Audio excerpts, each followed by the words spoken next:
students. Hope you all are well, and also I hope you all are preparing very well.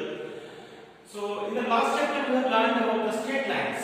So you know there what are the forms of straight lines are there, and the section formula and the distance formula. You all know that one. Now in the next chapter we will be learning conic sections. The name of the chapter is conic section. Now the thing is, why the name of the chapter is conic section? What does it mean? Conic section means the section of a cone by the section of a cone by a plane which is generated by a line.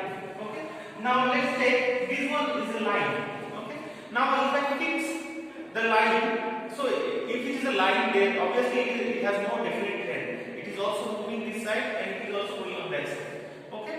So at the middle of this line, though we cannot find the middle of the line, but somewhere at a fixed point, if I start moving this straight line, keeping a fixed line as a perpendicular or keeping this perpendicular line as an axis, if we start moving this line, so definitely two cones will be formed where the vertices will join at a fixed point. I am saying this one. This is the axis we have, and this is the generating line. What we have taken here. This one is the generating line. So if we start revolving this one, rotating this one, okay. If we start rotating this one, so it will form a cone. This one will rotate like this, and this one will rotate like this. So it will form nothing but a cone. Okay? Two cones will be there, and which for that two cone the vertices will meet at that point. Okay? So these are the two cones we have got, and we will take a plane to intersect this cone, and that what we are getting the figures that we will observe. That is why the name of this chapter is conic section. And what type of figure we will get? Four type of figure we will get here. First one is a circle, then ellipse, parabola, and hyperbola. So these four types of figures we will get in this conic section. Now, what are these figures and how it is formed? We will be discussing now. Suppose we have taken a plane. We have taken a plane and we are intersecting this cone with this plane. So we are getting that one. So if I intersect the plane with this, if I intersect the plane to this cone, to this cone perpendicular to the axis of the cone, then what we will get? We will get a circle on the plane, isn't it? If I intersect the cone with the plane just perpendicular to the axis of the cone, then what we will get?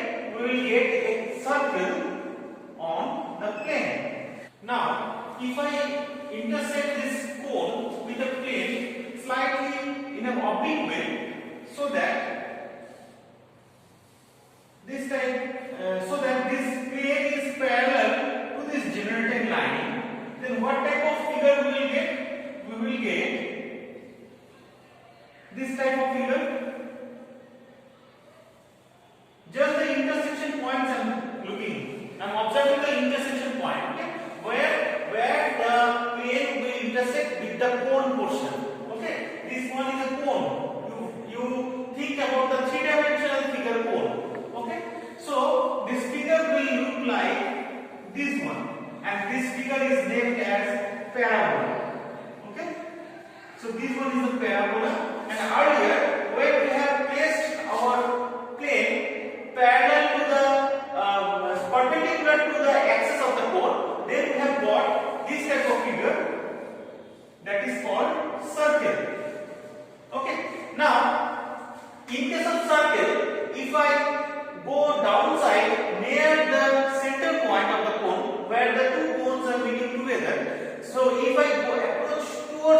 center, so what we will get? We will get slightly smaller circles as when we are approaching to the center, and exactly at the point center, well, I will get a circle with radius 0, which is nothing but point.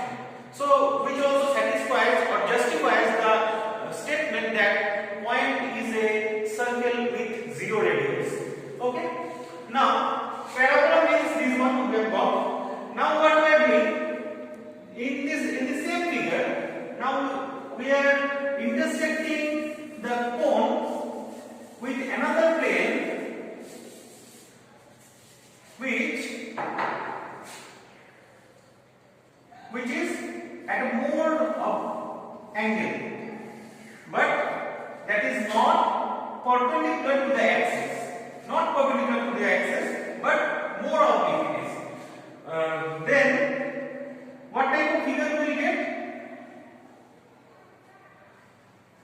This is neither circle nor the parabola. This type of figure we will get, and this looks like this one, like the orbit of our Earth. Okay, so this is called ellipse. That's why we call our Earth orbit is elliptical. Okay, so this is called ellipse. The shape is called ellipse. Okay, so how it is formed? When the plane cuts the cone in an angle which is not 90 degree, which is not perpendicular to the axis, but it is bigger than this angle of this elevation of the generating line. Okay. So this is ellipse, and how the hyperbola will be formed? If I place the plane on this conic section, on this cone,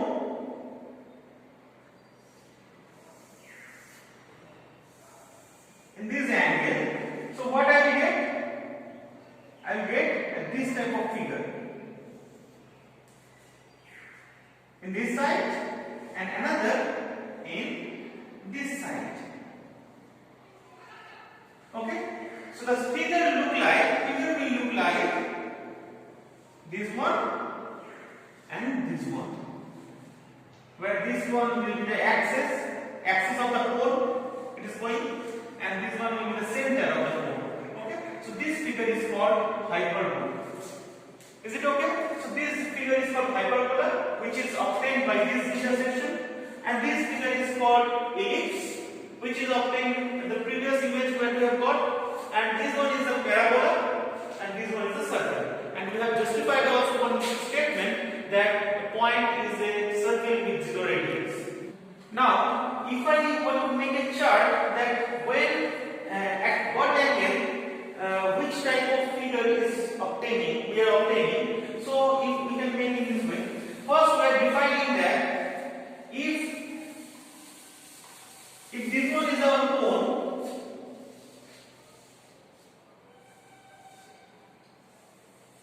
and this is the axis of our rotation, which is the axis of our cone also, and the angle is alpha, this angle. The angle between the axis of rotation and the generating line. Only one single line is generating the cone, both the cones, right? So angle between this axis and the generating line is alpha, and at what angle the plane is making when at the time of intersection with the axis, this one is given as beta. If I name this one as beta, this angle, the angle of the plane which is intersecting the cone, and this angle of the plane with axis of the cone, that is beta, and the generating line, what angle is making with the axis of the rotation, that is alpha. If I name these two angles alpha and beta, now if alpha is equals to beta, wait a minute, first let me define if beta is 90 degree, that is pi by 2, if I write it in radian, then what we will get? Beta is 90 degree. We have seen that we are getting a circle. In that case, we get a circle. Isn't it? Now, if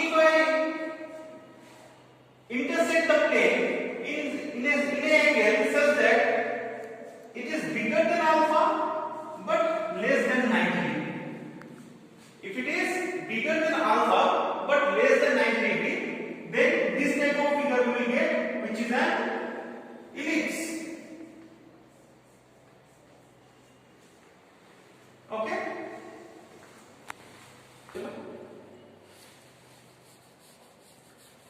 Now, if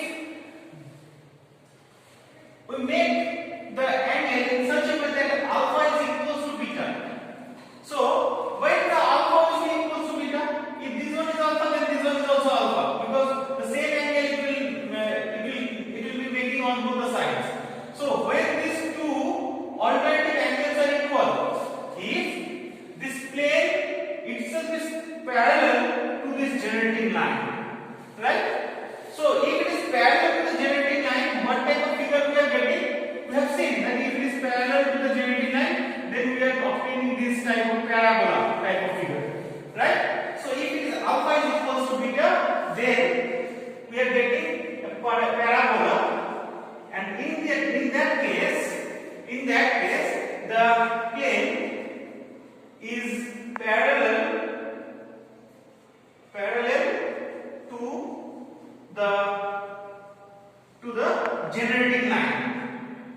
to the generating line, okay. And for in case of hyperbola, the angle will be 0 less than beta less than alpha. So we are making the angle greater than 0 but less than alpha, then it will cut on both the sides and we will get the hyperbola type of shape. Okay. Now we are starting with the circle first. Okay, so we have seen that the figure of the circle is this one, and the definition what we have said, we have read our definition of the circle earlier, that circle is a path of a point which is keeping a fixed distance from a fixed point. The path of that point is called circle. That means the path of a moving point which always keeps a fixed distance from a fixed point is called the circle. Okay, so distance is fixed and that distance is called radius if I name it as r, and the point is fixed, that is the center of the circle. Okay, and now if I allow this movable point to move, then where it will go, that path is called the circle. Okay, so now that was the definition in your secondary level, what you have learned. Now what you have learned, the circle is a intersection of the plane and a cone, right? When the plane is intersected at a perpendicular to the axis of the cone. Okay. Also you can say that circle is an intersection of a plane and a sphere. Okay.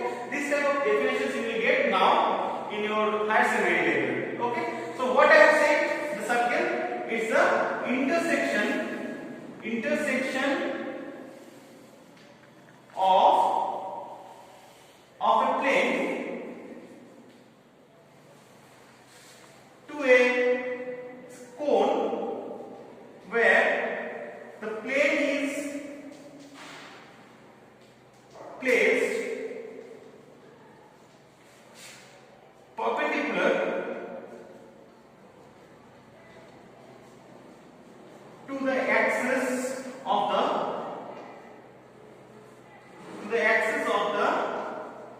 cone. Okay. Now, so this is the figure of a circle, and if I name the center, this is the coordinate as h comma k. If I name the coordinate as h comma k, the coordinate of the center is h comma k, and the name of the center is O I have given. So I want to write down the equation of the circle now. Okay, and the equation of the circle will be x minus h whole square plus y minus k whole square is equals to r square. You can understand here that h and k we have taken from the coordinate of the center.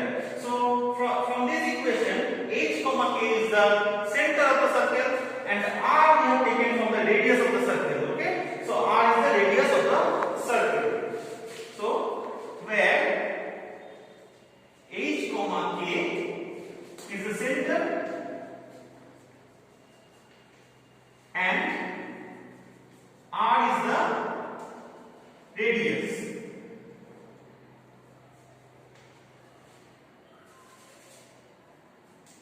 radius of the circle. Okay.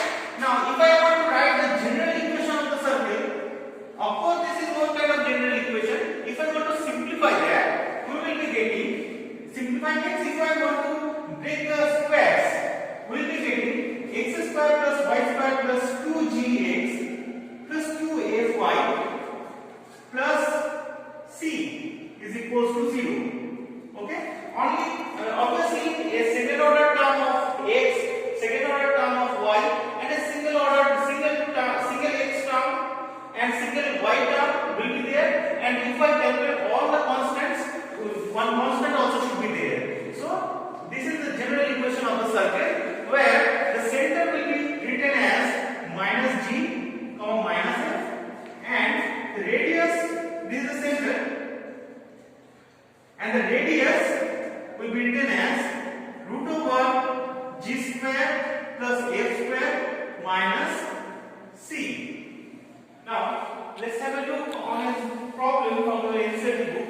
Here you have to find the center and the radius of the circle whose equation is given here. So definitely the equation is given like 2x square plus 2y square minus x equals to 0.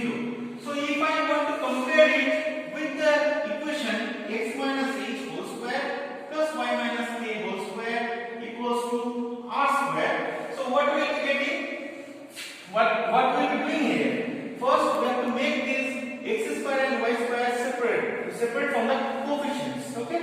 So we are taking out this 2 by taking common x square plus y square minus half x is equals to 0 by 2. Obviously, we will get 0.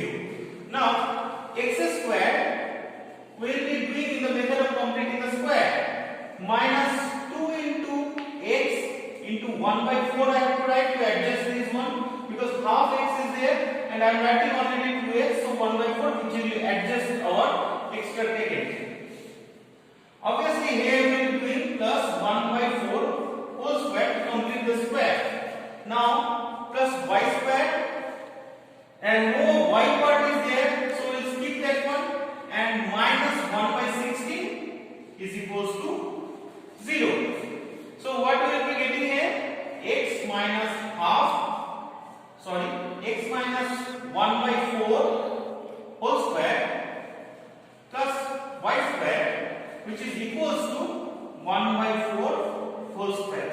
So if I compare this one, comparing it with the equation x minus h whole square plus y minus k whole square equals to r square, we are getting, or we get, h is equals to 1 by 4, k is equals to 0, and r is equals to 1 by 4. So if I want to write the center is h comma k obviously, and which is nothing but 1 by 4 comma 0. So the center of this circle lies on the x axis. Okay, since the y part is 0, the ordinate portion is 0. So it may be asked that prove that the center of this circle lies on the x axis. So you have to find the center and you have to show that the ordinate portion of the center is 0. Okay, and the radius is equals to nothing but 1 by 4. Obviously you write unit, whatever unit will be there, and that unit you have to put. So its radius equals to 1 by 4 unit. So this type of sums you will be getting in the entire exercise. You have to solve that exercise. That is the homework for you for today, and I will be providing you the solutions for selective solutions. If you have some queries, definitely ask me.